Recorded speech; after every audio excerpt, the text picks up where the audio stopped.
So there's no self. There's no self. That is the beginning and the middle and the end of this, really. That's the contention, anyway. That's really all this is about.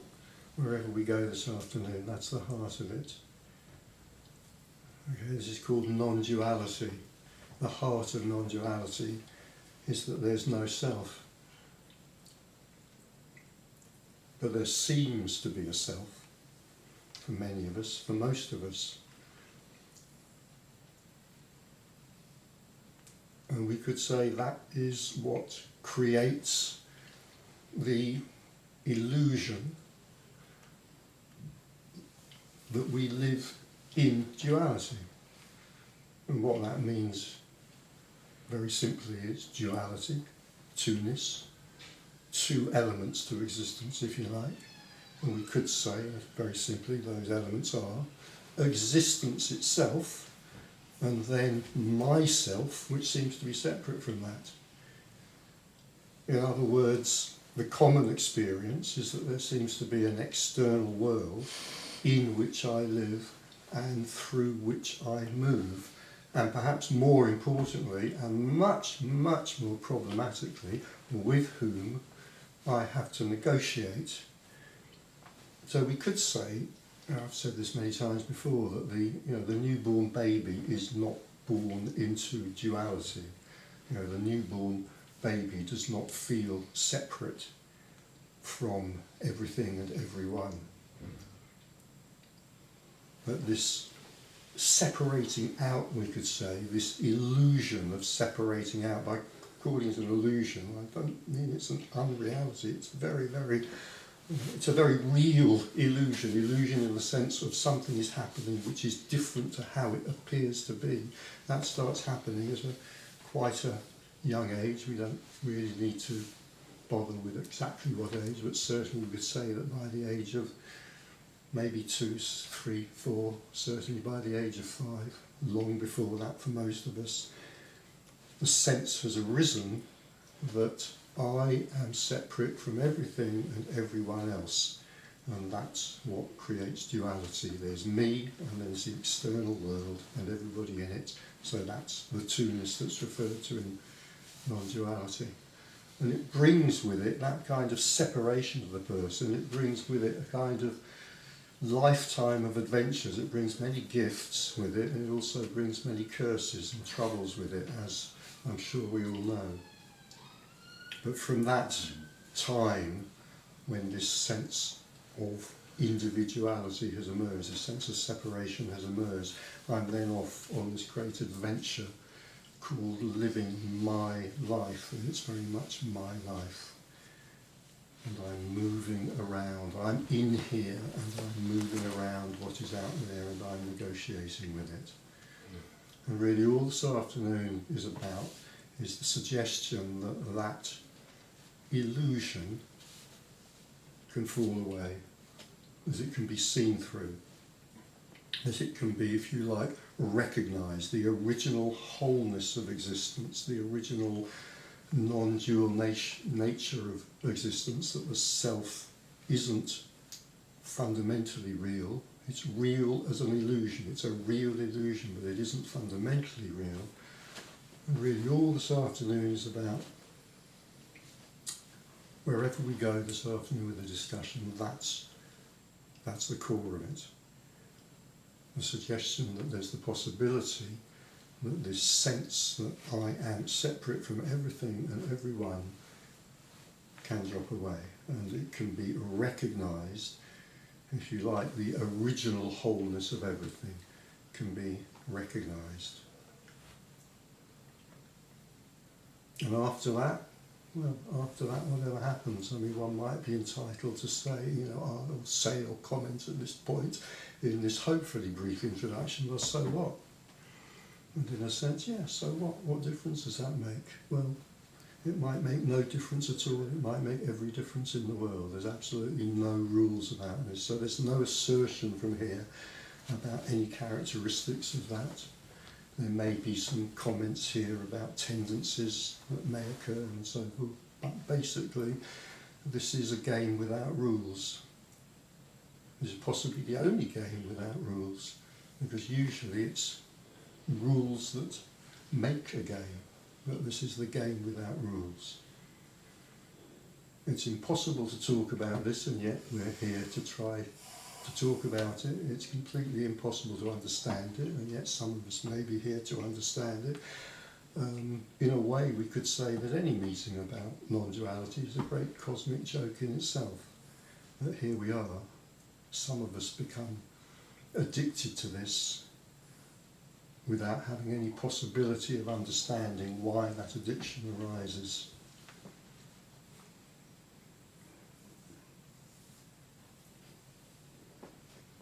So there's no self, there's just this, there's just whatever's happening. Just whatever's happening. And I'm tempted to add the little phrase right now to that, and that's misleading because there is no now. Because now puts us in time and there is no time. Do you want to add anything to that? No. Just to say maybe, I think it's probably hard to speak, becomes more ordinary as time goes on. But I suppose the one thing that remains is the boundaries. They don't seem to be there in the same way, so there's just no sense of otherness, I suppose. The love is not overflowing all the time, but it's just there, you know. So initially, I think for me it's almost like a very gentle rescue or something, just being almost lifted out of life. Maybe slightly oceanic in the sense of like womb-like, because it just feels like everything is provided, everything is lovingly provided, and everything that's kind of emanated out, like how you feel, seems to be reflected back. It seems like the whole world is smiling at you, and I think that can continue for an awful long time. It calms down, but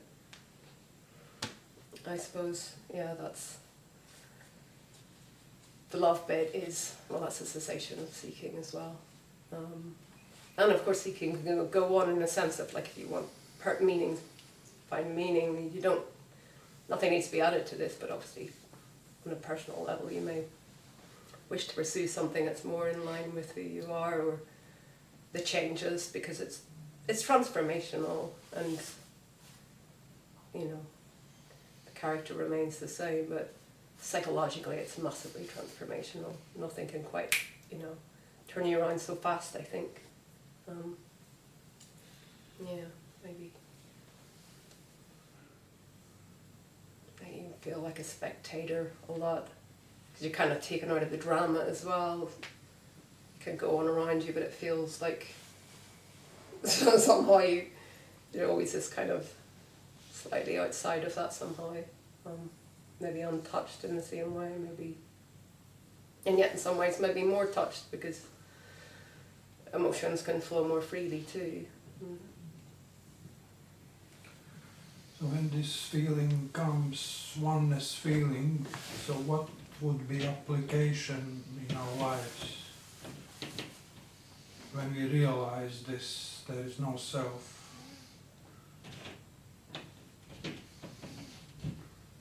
There is illusion, and we know that's illusion, but still illusion is something existing, yeah?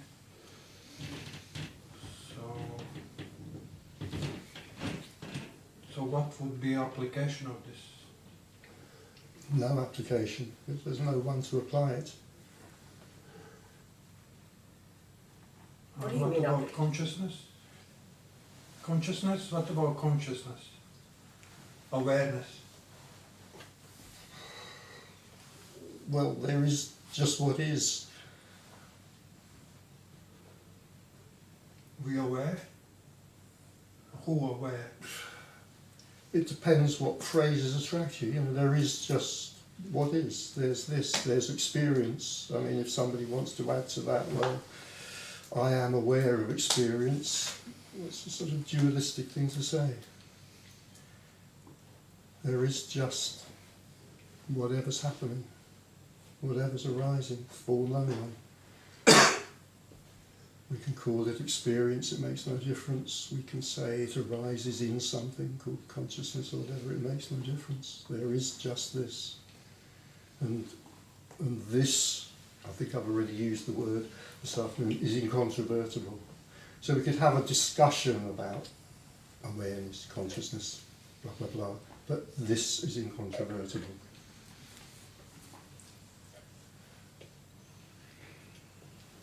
But you experience being aware. Yeah, that's the problem. If you say nothing exists, then there's still awareness. I feel it. Well, there's experience, so yeah, experience is awareness. So yeah, I mean that's the same as going on here. I do Experiencing. experience it. Yeah.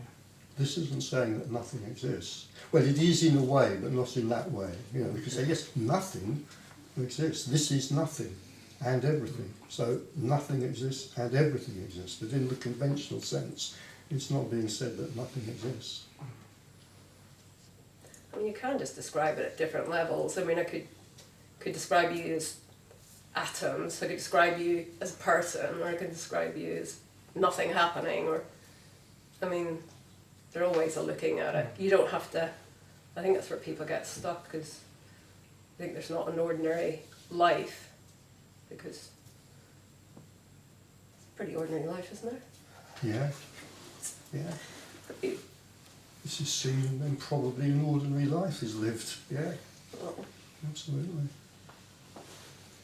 So, well, when seeker starts seeking, so I was like starting to see these things from early age, only because of I understood that there is some, with my mind, you know, you understand there is some complexity, DNA and your body when you sleep. Who cares of that? All the chemical reactions and everything. There's something behind, some intelligence, and that leads you to seek it. Yeah? That intelligence. And it's with our mind. It's hard to understand that there is nothing and everything. Yeah? But I would like to see where that intelligence comes from. You'd like to see where the intelligence comes from. It doesn't come from anywhere. It just is. Yeah. It just is. You know, I mean, the intelligence coming from somewhere is, you know, very much a kind of a description of duality, and that's very much what, you know, it's very much what the individual, the one who feels themselves to be a person, may well theorise. I mean, I did a lot of that theorising myself. But it doesn't come from anywhere. Insofar as intelligence as a word makes sense, we could say, well, it's just a characteristic of this. Satchitananda, consciousness, energy, bliss, consciousness, could say intelligence if you wanted to, yeah. You could say it's a characteristic of nothing, that it manifests everything, apparently, yeah. Still, application of it, I would say that there is all the rights and wrongs removing from your life. You don't take sides. If, say, someone says, let's do nuclear war or something, these things don't bother you anymore. Like Russia, Ukraine, you don't bother. These things just, you know, it's, if someone wants to fight, go on, well, please do so. But This has no implications, though. yeah, so There's a that's where character. from this understanding, that's where the peace comes. You know, otherwise you can't be in peace if you triggered every day for something. I would say this isn't about you being at peace, it's about seeing that there is no you. And so what happens Until, unless physical death has occurred, there's a character there. That character may or may not be interested, for example, in international politics. Yeah, it doesn't change morality. I mean, if you've got a conscience, then you're likely to still have one. If you've got really extreme politics, it may not touch that as well. It may not, which is odd in a way because the sense of otherness is gone, and yet people can still project otherness. Some cases, I think, obviously not in most, but you can still operate that way. It's bizarre in a way. Well, I think a lot of people would say that conflict is a function of dualism, and nationalism is a function of dualism. Well, we live That's in a fairly dualism, conventional don't we? view. We actually live in dualism in a sense because the one is many, isn't it? We're having a conversation, so we kind of live in that as well. So none of that falls away. That's some people are political animals and some people aren't, and that continues. Or it may change in some cases. You're a political personality. I'm a very political person. I still am. Yeah. Okay. Yeah, and I know people who are completely non-political, and they still are. Yeah. You may be more accepting. I'm not saying extreme examples of like wars and stuff, but more accepting of the foibles and stuff because, seeing your own imperfections. Look at Paul. Yeah. Well, it's acceptance. I mean, there is that acceptance even when you're rejecting something. It's just that's accepted, isn't it? It's just it simplifies things in a certain way, I think. But it certainly doesn't make you necessarily less passionate about certain things. I mean, this is paradoxical, isn't it? But then there Blandness is not a characteristic of this, but there's lots of stories. I mean, if I know many of the people in the room, probably certainly I was a spiritual seeker for many years, and there's lots of stories that go with that. And although the word blandness isn't one that kind of necessarily comes to mind, it is in a way what's been often described in stories of kind of spiritual people, the spiritual ones. They have become bland. I mean, we don't say that, but basically they have arisen above this terrible, scummy stuff of politics and having preferences and likings. It's just, it's kind of spiritual crap, really. I mean, there's a personality, and the personality will do what the personality does. And, it may well alter and change when this is seen, or it may not at all. Yeah. And it can change over time too, can't it? I mean, the whole thing can. I mean, for me, it happened a long time ago. It was 2012. It's different phases of this, and Just as any character. yeah. Will change over time. Yeah. Yeah. But I mean, I think the worst thing is if people go to the same meetings over and over again and they internalise the kind of non-dual script, if you like. I mean, I think people get very stuck in that, and sometimes maybe even afterwards, it becomes a message for the mind, doesn't it? And which is because it's just ordinary life. I mean, I think there's just that. It's like not looking for something else maybe, but it's just that. And you can still get a conflict. I mean, conflict is just liking two things just as much as each other, Like it doesn't necessarily.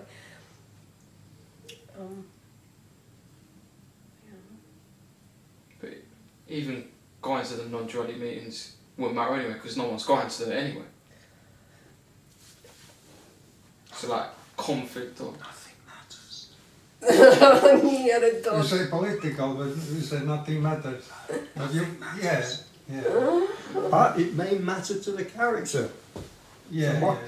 It's This okay, character's politics may matter a lot or not. Depends on the character. Nothing actually matters. That's the secret. But it can both matter and not matter. And I know that sounds a bit naff in a way, but again, it's a different perspective. I mean, you can kind of shift in sort of looking at it, I think. Well, yeah, but there has to be a difference between the behaviour of a person for whom things both matter and don't matter, and the behaviour of a person for whom things matter. Yeah, probably. Yeah, Probably, very probably, yeah. I'd say. There'll be differences in, you know, every character will be manifesting differences. Yeah, Yeah. yeah. Just like now. A friend of mine was going to write a book about this years ago. He's no longer with us, so he'll never write it. He never wrote the book, but he wrote a brilliant title, I felt, which was Love Dreams Differences Where There Are None. So I found it's a really beautiful way of summing up some of this, some of what we're talking about. Love dreams differences where there are none. I think where things matter and you can't do anything, sometimes if there's a kind of surrender there, that's kind of what's needed, isn't it? Because when you're really burning up about something and you're helpless, it's a really bad position to be in. But maybe this makes it easier as well to surrender, especially things like illness or all sorts of things that human beings are badly engineered. If you put that baby in certain environment, yeah, when you just born, would it be possible to isolate this baby and teach him everything is one? Or No, no? it's not a teaching. It's not a teaching. That's why we can't learn this. It's very frustrating in a way. How can he realize that there is difference? How does this baby realize that he got his personality when he's got 5 years? Someone teach him like birthdays, you have to celebrate birthdays. Well, it seems to be a fairly natural process, doesn't it? That, you know, by a fairly young age, the baby is beginning to show signs of noticing that there is a difference. I think 18 months they recognise themselves in the mirror, so they were, rather than looking like an animal does, and then you're seduced out of it. It's like whatever your name is, you know, Dawn, you know, like, and you answer to that, and it's a big smile, so you're rewarded. And, you know, you're just constantly getting it reinforced, aren't you? And it's probably healthy, and the best thing you can do, I don't know, it seems to be to make a strong ego, like to give lots of attention and lots of seeing, and we need it, don't we? We do need it. Because it's like a mess. Yeah, I've met a few people, I've read about others, but I've met personally a few people where that sense of separation has never really happened. You know, that loss of a sense of oneness has never really happened, and by and large they've had difficult childhoods and teenagehoods. Oh, it's like I think it's similar with the NDEs. They're asking deep existential questions when they're 5, and and they're again observers. They're not quite in it, and probably could get quite easily picked on, I imagine. Well, certainly NDE kids do. And often tend to be low achievers in the terms in which are usually considered valuable. Yeah. You know, because they don't have the drive, they can't see the point. You know, what's the point? It's all a game anyway. I've spoken to people. So, but why not play the game? Why not play Why the not? game? Because the motivation isn't there. That's why. I mean, I'm just kind of passing on, you know. You know, there are these cases. There are a few, you know, well-known ones in the literature, like I think J. Krishnamurti was probably one of those. But I've met a few as well. Yeah. Yeah, some people drift, don't they? And then some people find another way, like, you know. They end up being non-duality communicators or running ashrams Therapists or something. Or therapists, yeah. Yeah, it seems to be Yeah. more social kind of roles. Yeah. But that takes a certain amount of motivation too. I mean, I wouldn't want to be still drifting, because I drifted for a while. I mean, it was very nice, but I wouldn't want to spend the rest of my life just sitting around. Because it's another opportunity as well, like maybe to do things differently. It's a new start. It felt like that for me anyway, certainly. Tabula rasa, it's just clean slate sort of thing.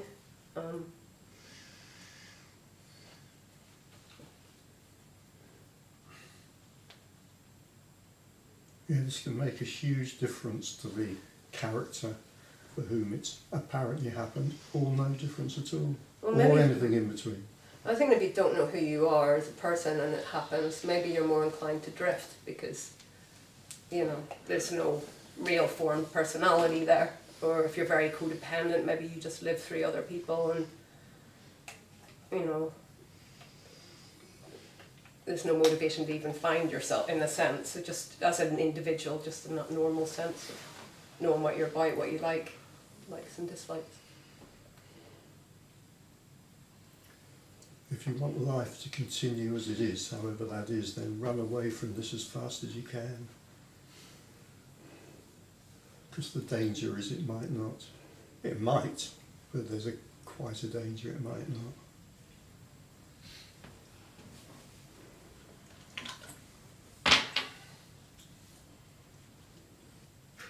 Would you say feeling morally superior to other people is gone, or do you just don't feel? No, I still feel immensely morally superior to virtually everybody.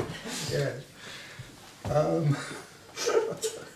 No, I don't know. Everybody's got that, don't they?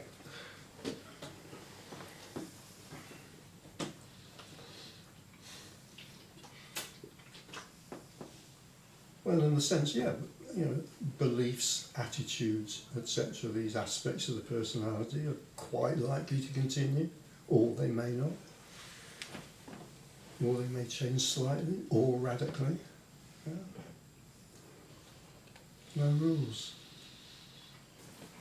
But it is quite likely that things that were taken extremely seriously before may not be taken seriously after. Pretending that there's a before and after, which of course there isn't because there's no time. Yeah. So desire is good. So as long as I understand I was never born and I will never die, so why not?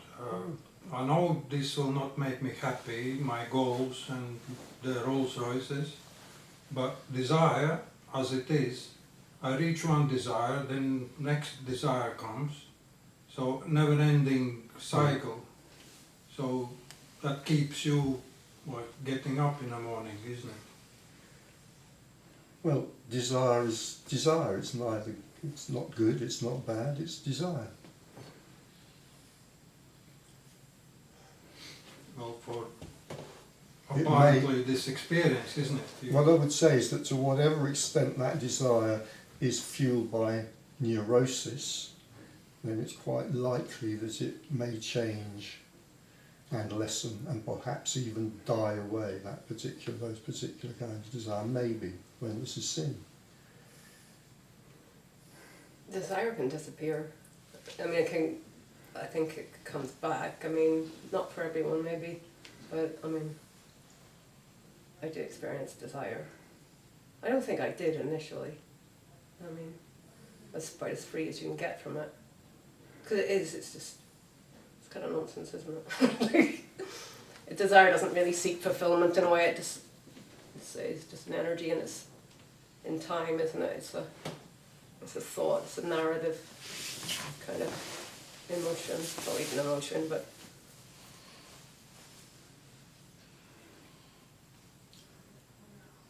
There is something, you know, around the traditional narratives about this, that desirelessness is a state to be desired, ironically, actually, paradoxically. We should desire a state of desirelessness, and so then we have the image of the floaty one, you know, the floaty one with the enormous aura that you can see from 20 miles away, sort of floating gently above the ground outside their cave, completely free of desire.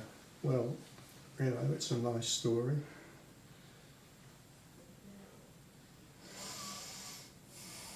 well, I suppose because it can feel really drunk at first, in a way, in a sense. I suppose there's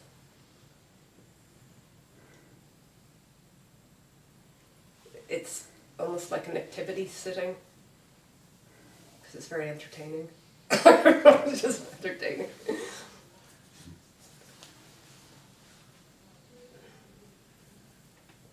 Sitting watching paint dry, or as I put it also, sitting watching paint that's already dry. Could be just as fascinating. Yeah. I don't think it makes us that compassionate as, because it's an increase in compassion. That was one of the big things. I think that's been kind of studied, like Steve Taylor has kind of studied that, psychologist Steve Taylor. But Michael Levin, I don't know if you know the biologist Michael Levin, but he was talking about engineering beings with more compassion, because we only really care about people close to us. So I thought it was interesting, because actually most of our lives we're quite dissociated, aren't we? We pass people in the street and we don't really think about it. We're not that compassionate. We're really not. Not really. It's very. It could be better. It's easy to imagine better. It's easy to imagine. Well, you know, we are such a mix, aren't we? That really is heaven and hell. This whole experience. It really is a strange. It's not, even though I've not been compared to it, it's a strange planet. Like, I don't really want to come back. To be honest. Are you expected to? Maybe. Maybe. Can the illusion come back? Anything's possible. I'm not going to sit here and deny the possibility of anything in the, you know, in the appearance. Anything's possible. Can experience end? Is there an end to experience? When you also no birth, no death, and you can see that in two different ways as well. Maybe it's just going on and on and on. You know. It'd just be like going back to sleep, though, wouldn't it?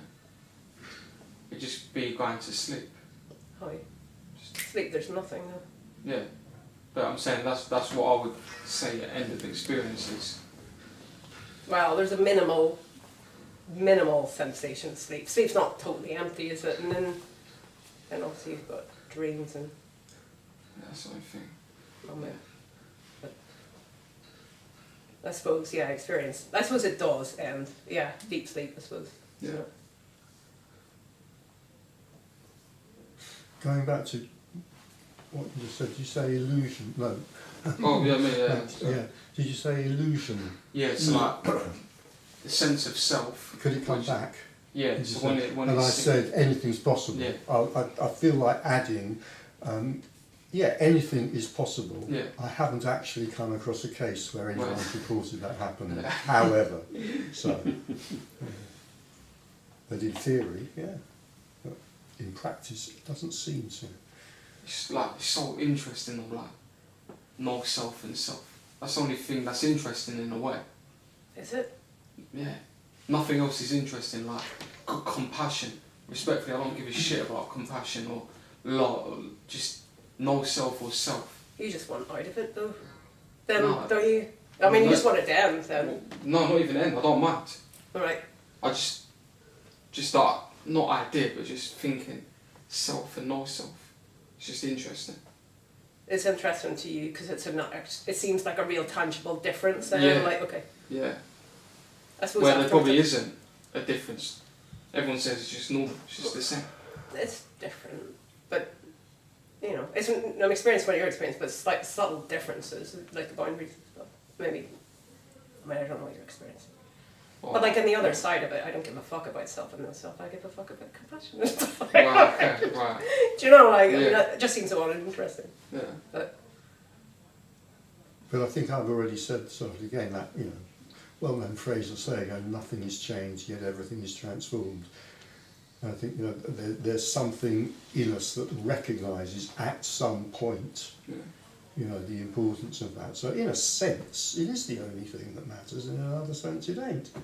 You know, for the character, plenty of things matter here for this Yeah. character, including possibly when I'm going to get my next cup of coffee, something as trivial as that. Yeah. But in another sense, you know, nothing has changed, including the desire for a cup of coffee, and yet everything is transformed, because that cup of coffee is being drunk by no one.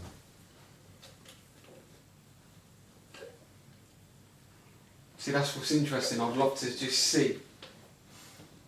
That makes sense. Like, What about the love? Not so intrigued, or like, wait, say that again? what about unconditional love? Are you not so intrigued by that? Yeah, it is quite. That means you love everything and everyone. No, Which ain't a bad Love thing. is- I don't know. I would say no. Or would it be the other way around? Unconditional love loves you. Well, what I say about this, unconditional love, is something that's simply seen, if you like, when the character isn't there. You know, when the character drops, and whatever we want to call this mystery is seen. Unconditional love is simply noticed, if you like, or known to be the case, right? But for the character, the person, the personality, whatever you want to call it, Richard, Max, or whatever, the character doesn't live in unconditionality. And I think actually this is where quite a lot of crap spiritual ideas come from, because then the idea arises, well, I, Richard, or you, Max, we should now work to make ourselves more loving, and then eventually we shall become unconditionally loving, which is, a very, very good way to create a hell of a lot of stress, because that's not what personalities are like. I've said this, many, many times, so I must think that somehow it's either important or interesting, or I don't know. That the difficult word in the phrase unconditional love is not the word love. My contention is that everybody knows what love is in some way, apart from the psychopaths. And my second contention is it's unlikely that the psychopaths are going to be in this room this afternoon, so we can ignore them, right? The difficulty with that phrase is the word unconditional, because it does actually literally mean what it says, which is it doesn't exclude anything because it's unconditional. Therefore, it doesn't exclude that which this character most hates. So whatever this character regards as the most extremely distant from love, unconditional love embraces it.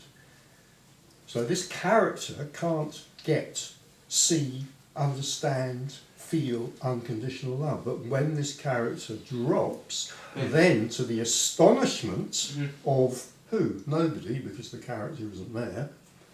Then to the astonishment of no one, is simply seen that unconditional love is the case, if you like. Yeah.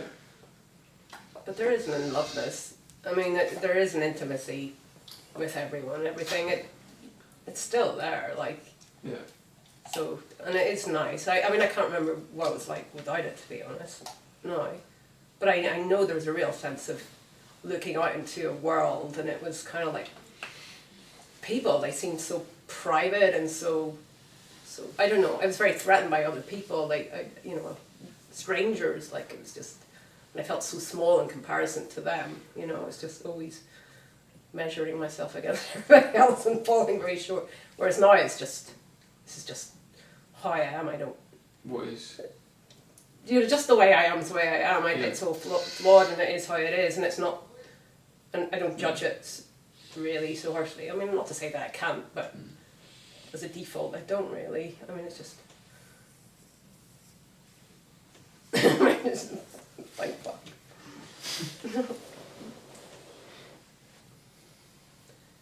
I tell this story on average probably about 50% of the meetings. I don't think I told it last time, so it means it's due for another outing. I was giving a talk holding a meeting in Germany once, and this rather stern young lady, well, she looked a bit stern, was sitting in the audience, and she didn't ask any questions, made no comments. She just sort of looked unwaveringly stern throughout the entire meeting. And at the end, when it was over, she came up to me, and she was sort of towering over me, because I was still sitting there, and she looked possibly slightly threatening, I don't know. And she said to me, "You talked about unconditional love including everything. Tell me, does it include dog shit?" And I looked at her and I said, "Well, of course it includes dog shit, because if it didn't, it wouldn't be unconditional." And at that point, she broke into a smile and said, "Oh," she said, "that's what I was hoping you would say." So I escaped with my life on that occasion. But you know, that's the challenge. That's the challenge of it. We're talking about something, you know, which can be seen and yet has nothing to do with this character here seeing it.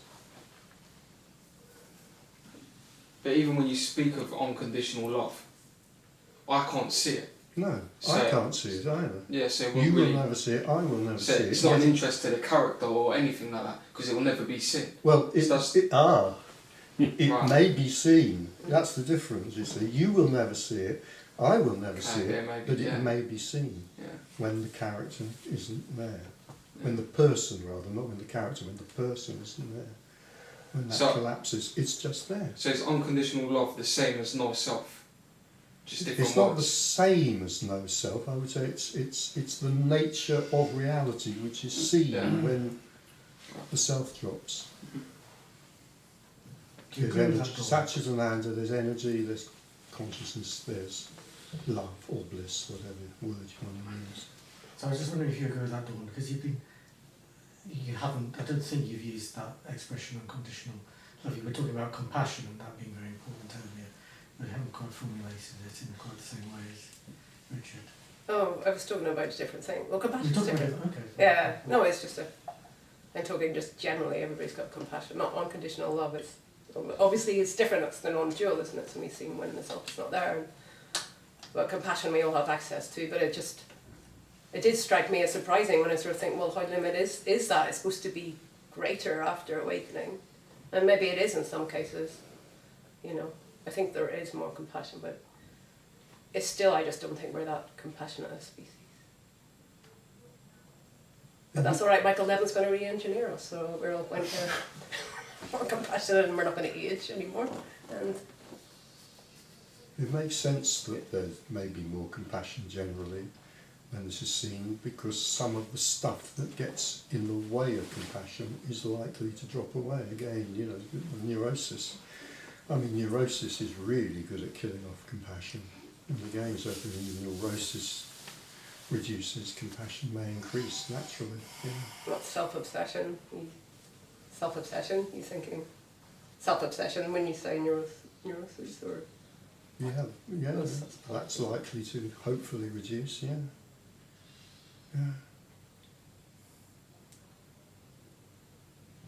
Can you compare unconditional love with space? That space allows everything to exist. Yeah. Can you do that? If that works for you, I would say. I mean, space,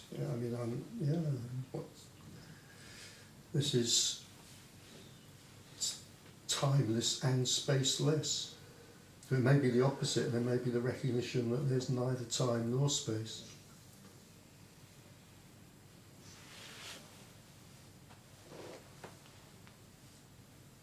And there is no unconditional love either. Well, I'm asserting, perhaps I'm asserting too boldly, I don't know. I'm asserting absolutely that, if we, not everyone would agree with this dissection, but I think, there are characteristics of what we're talking about, and that's one of them. Yeah. It's in the, as I say, I've already said, it's in the tradition, it's in the, Satchitananda. This is Satchitananda. This is energy consciousness bliss, or energy consciousness love. That's as good a description as any. It may not be very good, but you'll never get a better one. I'm thinking about what you said about, I know not to take you literally, but just what you said about unconditional love can be seen or may be seen, but not by the character. And yet, I think at the very kind of heart of the transformational element to the person, I think, although I think there is some kind of recognition at the level of the character as well. Oh God, yeah. And that's the thing that ultimately ends up being transformative, right? In terms of a person's the life, character may change and Yeah. play life differently for as a the result character. of having that recognition. So Yeah. it must be seen at the level of the character Oh yeah, to some degree. yeah, absolutely, yeah. And I mean, the character may be, totally transformed or left completely untouched by this, depending on the character. Absolutely, but yeah. Well, there's a character sitting in this chair talking about this stuff, so obviously there's some connection between that which is not experienced by no one, because there is no one. There's some kind of connection between that total mystery and the fact that, there's this play going on this afternoon with a character here talking to a character there. Yeah. Inadequately trying to F the ineffable, as I think it was dear old Alan Watts said. Yeah. And it seems like the juice is in the unification of those kind of two elements, right? If those two elements can meet. I was thinking about what you said about, is it possible to get a human and kind of separate them so they don't have this experience of separation and they just remain in, as this unified being. But yeah, I think the actual juice and is the coming together of the dual and the non-dual. Well, for the character, I totally agree. Yeah, this character finds it very juicy. I mean, otherwise I wouldn't bother to. I imagine that's the reason why we're all in this room. Yeah, I'd be down. Well, I wouldn't be down the boozer. I'd be down the coffee bar, as it, if it wasn't. Yeah. Bob, do you still get envy? Do you still experience envy? That's not an easy question to answer. I'm just curious. Yeah, I guess so. Yeah. Okay. Yeah. It doesn't have a lot of energy, but I'm aware of it. Okay. I suppose that's a different thing, isn't it? I think mine went down a bit, but before awakening, because of just kind of living on the edge and stuff. Yeah. It just felt like nothing's enviable, in a sense. But yeah, I'm not beyond any of those emotions, feelings or whatever. But definitely less. I mean, I see it, for example, in games where I allow my human to really play the game of duality, like picking a football team. Right, I follow a football team, and I'm envious of every team that wins when my team doesn't. Okay. Because I've got a dog in the fight. Yeah. When we were talking about politics and that, I'm like, I don't really have a dog in any of those fights. But here's a realm where I've chosen to participate, and I have a flag, and that's the very nature of the game, is that I have a desire, and I'm playing the game of desiring on a human level. It's interesting though, because I would have thought. I mean, in the past I would have thought that was something that would go, but it doesn't seem to. All those things, I suppose it is all the spiritual ideas again, back to compassion and envy. It's funny. I was able to tune that out, but it kind of left life a bit empty and flat. Yeah. Okay. So over time I've decided to play the game a little more again. Okay. For better or for worse. Well, I suppose, and integrate the shadow maybe. Yeah. I'm an Arsenal fan. There's not a lot of shadow in that.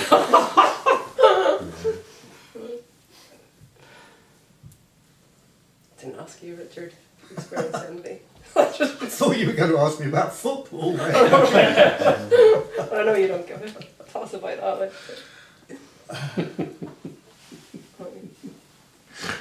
Why wouldn't I experience envy? I don't know. I was just thinking. It's just I don't think I experience it very strongly, but I might go out of here tonight, see a particularly beautiful Maserati, and discover that. Who knows?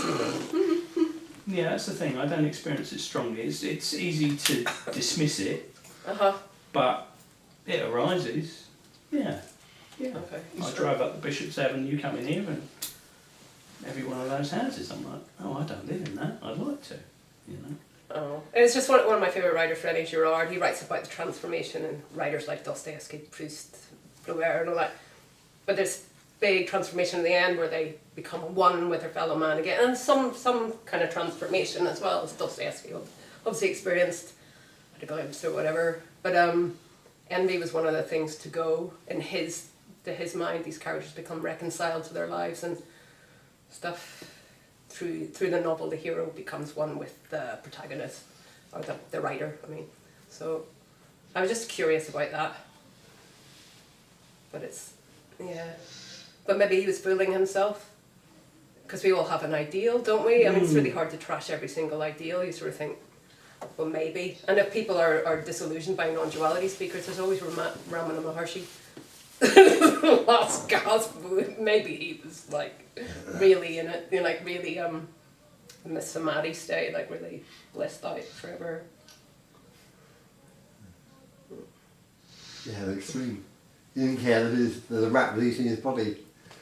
Yeah, The yeah. pill come along and chase the rat away. And he, Famous story. Yeah. well, I could appreciate it from a distance, but somehow I wouldn't want to be there.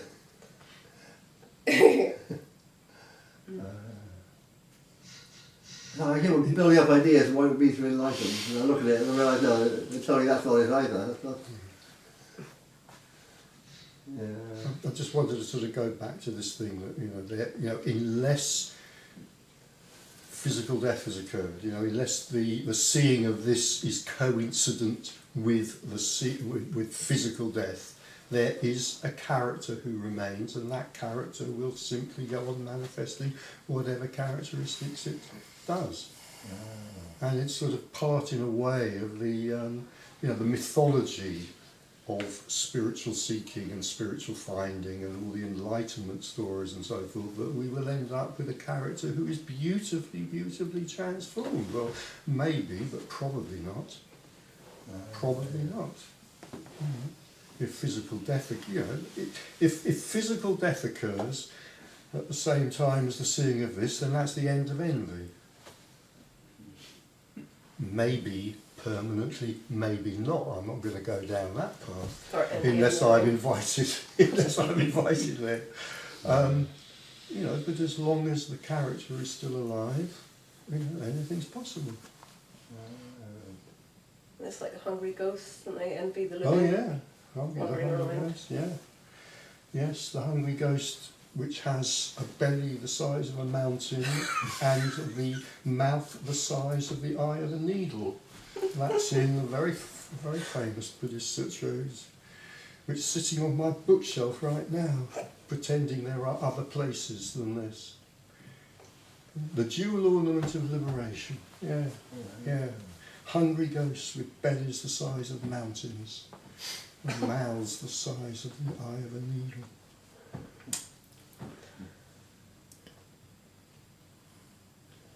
I was going to talk about fear with you, but I know you're going to say there's no one that fears, so I'm going to ask you. You've worked out a good cop, bad copy. There's always one. It's the same with Alexis and Tobias. I was seeing that there's one like feminine energy and one masculine, if you want to call it that. But yes, I'm going to ask you about fear. How can one get rid of fear? Can't get rid of it. Well, you keep.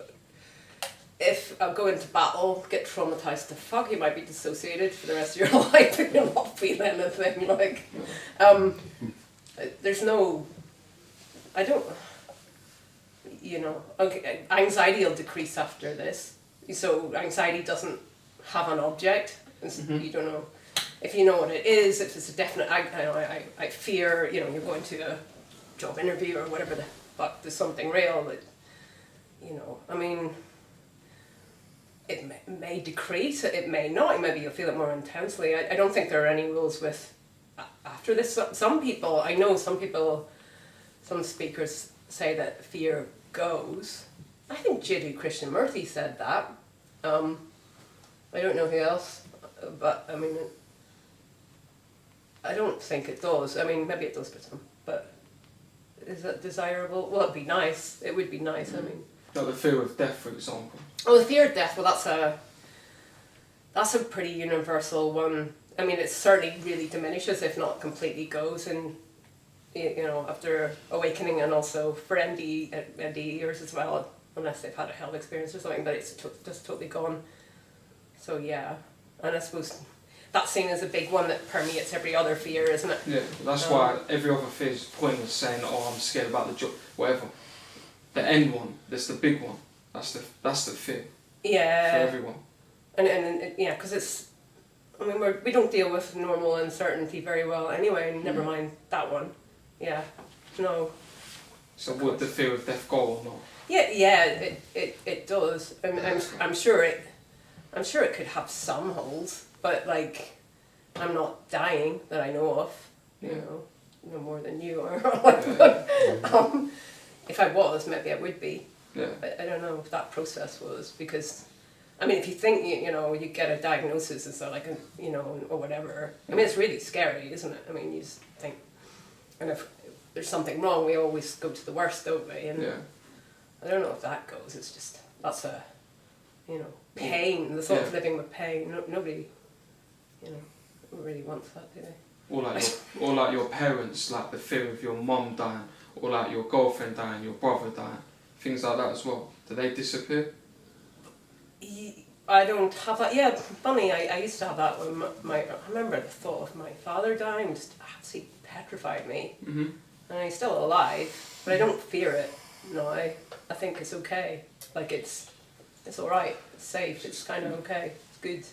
Not good if he dies, but yeah, that was horrible. So yeah, no, I didn't have it with the rest of the family so much, but yeah, it's a horrible one. But some people have a real phobia of death. I did. I mean, I was just obsessed with it. How the fuck can anybody live their life knowing that that's ahead? I mean, it just seems, it wasn't dissociated in me to the normal degree, like, because we're all quite dissociated, aren't we? A lot of us eat meat and stuff. We don't think, we can get on with life with just turning a blind eye, and that one I just couldn't turn a blind eye to. It really did my head in, like. Oh, you're a vegetarian? Oh, no, I oscillate. I keep lapsing, I'm terrible.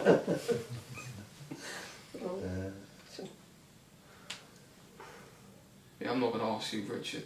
Well, you're not going to ask me.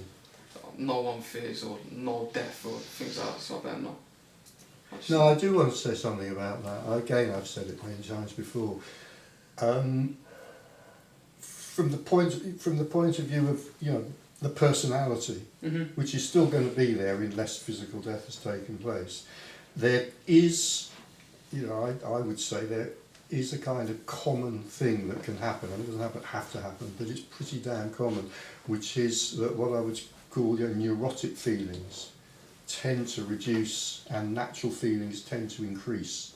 So if by natural feelings I mean fear, anger, sorrow and joy. Joy and love. Well, we leave joy and love aside because they're not problematic. Very few people complain they've got too much joy and love in their life. But fear, sorrow, anger, right? These are natural emotions. They occur naturally, and if the neurotic self doesn't interfere with them, they tend to process themselves quickly and healthily through the system. So, you're about to step off the curb, you hear the horn go on the lorry, and you jump back onto the pavement, and that saves your life, so it's a very good thing, and it also tends to dissipate very quickly. What happens, of course, is that the personality then that turns these things into neurotic problems. Neurotic equivalent. So the equivalent of fear. Once fear is turned neurotic, it becomes anxiety. Right? Anger, once it's turned neurotic, becomes irritation, and sorrow, I suppose you might say, becomes melancholy, depression maybe, or whatever. And the point is simply that whereas anger tends to be a flash, it's dealt with, it's gone. Irritation can last, probably everybody in this room may know somebody who's been irritable for years, literally for years, certainly for weeks or months or days. So that's the problem. And the same with anxiety. Fear, we react to it, the situation's dealt with, the fear dies down. With anxiety, you can be anxious for years. or whatever, and the same with melancholy, or whatever we want to call the kind of dumbed down, as it were, the muted, the muted equivalent of sorrow. So that's when it becomes problematic. Yeah. Now, again, no rules about this, but again, there is a tendency for neurosis to either to some extent or a great extent to dissipate when this is seen, and to whatever extent neurosis dissipates when this is seen, there'd be an expectation, probably the experience, that anger might be felt more fully, but be dealt with more quickly, and the same for sorrow, and the same for anxiety. Instead of anxiety, fear, and it's done. If they're an awakened narcissist, they're likely to feel angry quite a lot of the time.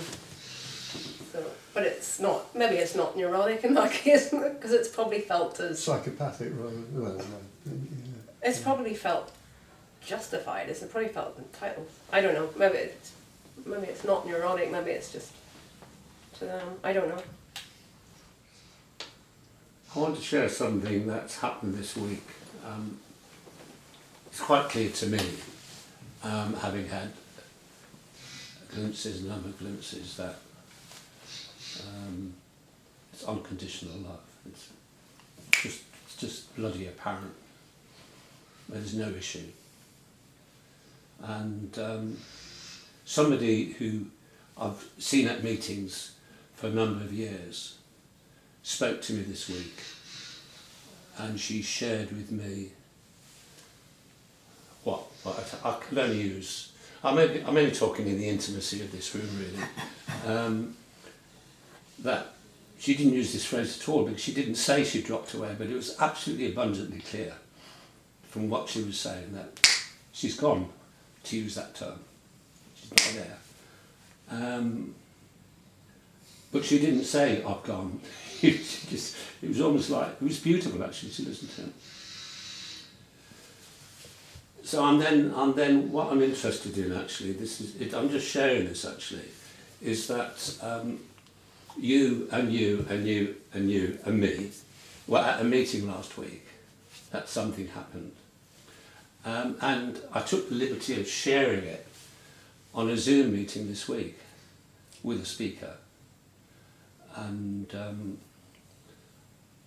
I don't know whether I need to name the name, but I shared it because I just thought it was hilarious what had occurred last week, which you three will remember. Oh, yeah. And I shared this on this Zoom group, and I said what had happened here, and that I'd seen this what had happened, and also the background to it, like how it had led up to it, which was very funny, and then, so it was quite detailed, what I described, quite detailed. And then this guy, the speaker, said the funniest thing that I'd said in that exchange, is that I said that, and bearing in mind, I know, I've had glimpses, I know it's unconditional love if you're not there, I said that this wonderful young man, sitting beside me now, who's there last week, wasn't there at some juncture. At some juncture he wasn't there. And I was. And the response from the speaker was really interesting. He said the funniest thing I'd said was that I wasn't there. I'm just sharing that. I find it quite interesting because, of course, if there's no separation, that applies also to if there's an illusion. If there's an illusion, there's no separation, just an illusion. And if the illusion isn't there, there's no separation. But in a sense, I've noticed in one or two speakers that they're beginning to emphasise that the illusion is no separation either. They're emphasising that, whereas I very well know, I very well know that when I'm not there, as I saw with this woman in the week, no names, no factual, it's very different. Because when you're not there, it's unconditional love, and when you are there, it isn't unconditional love. So I was just very interested in the response saying that this speaker, and this speaker is a speaker who speaks about non-duality, said that I would not be able to see whether somebody was there or not. And for me to say that this young man wasn't there, I couldn't do that because you never know when somebody's there. But when I spoke to this woman this week, it was absolutely abundantly clear she wasn't there. But she didn't say she wasn't there, but it was absolutely clear to me as clarity that she wasn't there. And that I was there. So I'm interested in this sort of conversation that people can sort of say, and I've noticed speakers saying as well, even in the illusion, there's nobody there. And of course that's accurate. So I'm just sharing that. There's a slight bewilderment here. Is that of course I can't see whether somebody's there or not, but I can have a sense of it. But I can certainly know when I'm there or not. Does any of that make sense? Interesting. I'm groping for it, I think so. Mm. I think you can see it, Right. particularly initially. Yeah. I went through a phase of being like it spontaneously coming out with knowing that it's happened with someone. It seemed very spontaneous. The words would come out my mouth before I even thought about it. I wouldn't dare to do that now, but it just seemed there's a lot of, spontaneous. I know speech is spontaneous, but they're almost like being spoken. It's slightly different. So I think it can happen like that, and you can see the stillness like sometimes. So is it because I'm taking the liberty of sharing something that happened last week with this young man here beside me, and what I'm going on to say is that for this speaker, the funniest thing I'd said, because I thought there was a lot of other funny things that were about, we were talking about foxes and things like that, all sorts of funny things. That was the fun. But he said the funniest thing was that I said I wasn't there when he said, of course you were. And I wouldn't be able to work out whether the other person was there or not. And I thought, it was quite an interesting exchange. Slightly confronting in the not confronting in an uneasy sense, but it's sort of like, oh, that's interesting. That the funniest thing was that rather than about the foxes. People who weren't there won't understand about foxes. Yeah. I think we can get... It was just so quick, and I was just like, what the fuck was that? And Yeah, you said at the beginning. I was saying that, and that was with Brendan. Okay. And then, now I'm denying it, now I'm like, no, I don't think so. In case. Yeah. But then you're saying I was not there, and I'm like, but... That's really good. Because you had that. And I'm like, I don't know. In case what? Well, yeah, nothing. I just don't want to say, because it just sounds a bit weird. To say, do you understand what I'm saying? Like going around saying, I was not there. Like, that doesn't mean that, what's that going to do? Nah. Do you know what I mean? Like, what? Why do you feel embarrassed? Or like, do you feel a bit awkward saying that? Because it's so fast? Yeah, okay. Yeah. That's probably... That's what it is. Yeah. Well, I've had some people have glimpses for 20 minutes straight and they're blissed out and they're like, wow, everything's so beautiful. I didn't have that. Oh, it's easier, isn't it, if it's slow? Do you know what I mean? That was so quick, just like that. It was just... And every time you do it, I get PTSD or like flashbacks when you do that. It's like, to remember that. Like, it's like, But that is exactly how it so often is, that first glimpse. Exactly. It's like, well, it's outside time, but we might as well say it's a split second or whatever, and yet it can be complete. It can change everything in that split second. It's a common occurrence in a sense. because I thought it was gonna be like I said, a massive mad experience, and then I could go and talk about it. Like, but that it's not. You can't say anything about it because it's just I don't know. There's no words for it. Well, you can't say anything about any of this, and yet look at us. Yeah. Well, I thought originally enlightenment or liberation. Whoa! unconditional love and blissed out and high and all that. It ain't that. Just that. Just boom, boom. Like brain zaps. Well, that seeing of the fullness, Yeah. because I describe that as a seeing of emptiness. The seeing of fullness, it can lead to that kind of wow, you know, and sitting, there's plenty of stories of that.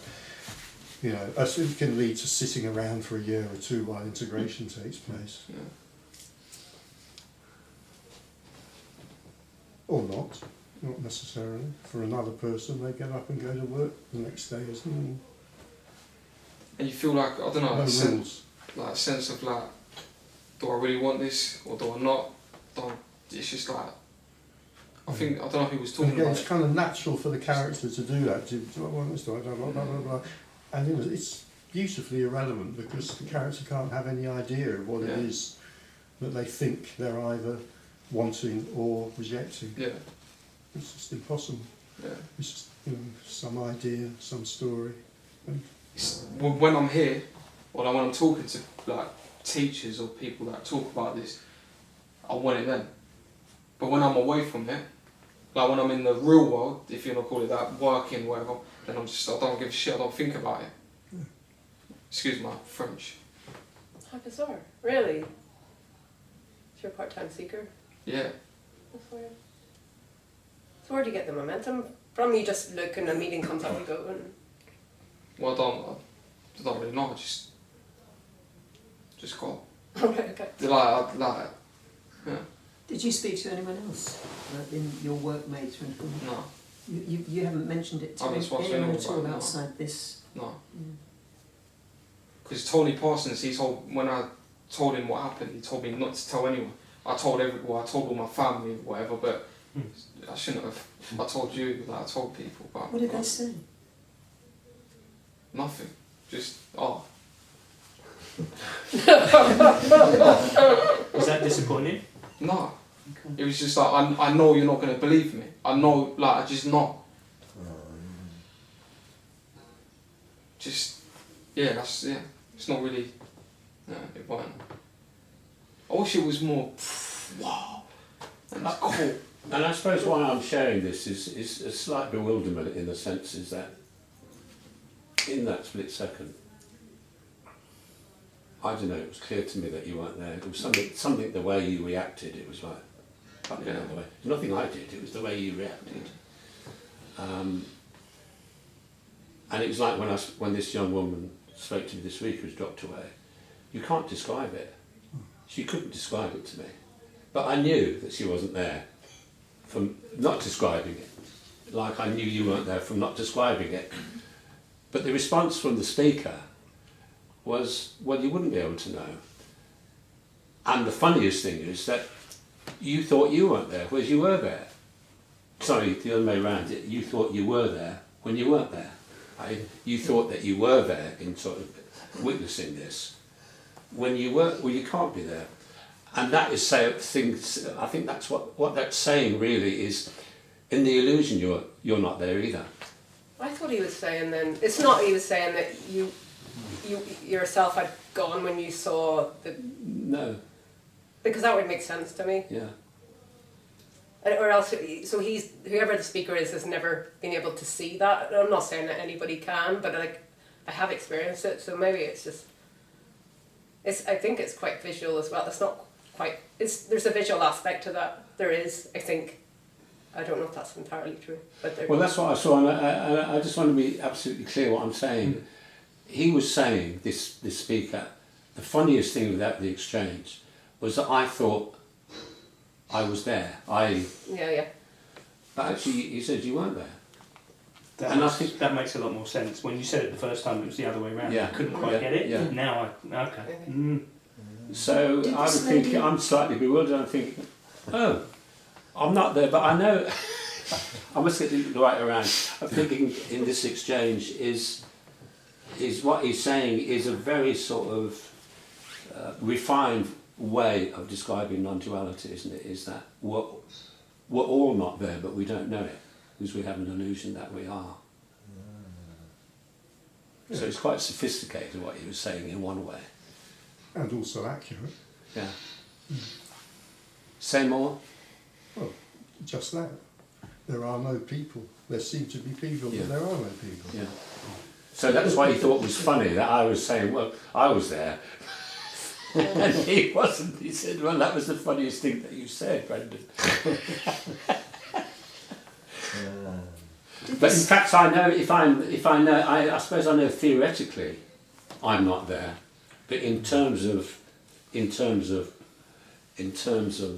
what would you say, of realisation, I certainly know I'm there in the sense of illusion. I'm certainly aware of illusion. I might reframe that as you certainly believe you're there. Exactly. Yeah. Yeah. As we all do until it's discovered that we're not. Yeah. That's the grand illusion. We all believe we're here. And I told him the great story about what was going on between the three people that were there about foxes And then asking me, you've never met anyone from Southend I've before. never I thought it was met- a non-duality job, that was. But it wasn't. You I haven't was- actually I met said- anyone I from said, Southend. I've never met anybody from Southend, and the guy who was sitting next to me, who I've met before, you probably know him, he's a pest controller. And I was asking the question, I said, do you think it's sensible to be feeding foxes? Like my neighbours are feeding foxes, you know. And but Max here thought I was talking in non-duality code.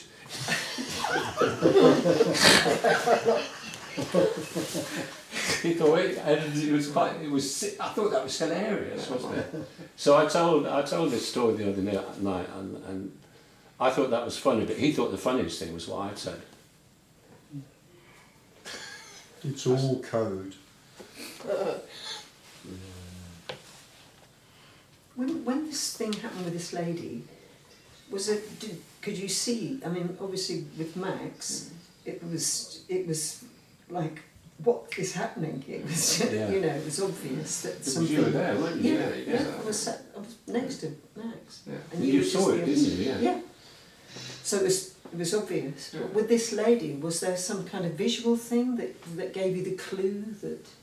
Or- No, it was the fact that she can't describe it. You can't describe this, I imagine. But you knew straight away that something had happened. Or not Just happened. something, the way she spoke to me and raised it, it was like, I'm telling you, I'm keeping it quiet, but she never said she wasn't there. But it was absolutely clear she wasn't, so to speak. And it sort of was a confirmation you can't describe this. Well, you can't describe that she's not there. Or You're not there. No, that if somebody drops away, they can't describe it. I mean, you can't describe it, can you?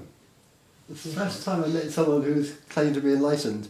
Sorry? First time I was in a room, there's a woman there, she was very famous, she was enlightened, we all come to see her. And after about 3 minutes, there's something about her that was totally different to anyone I'd ever met before. Yeah. I can't say what it was, but there was something very real. And I've usually met that with people who are said to be enlightened. But I've no idea how I do it, or what.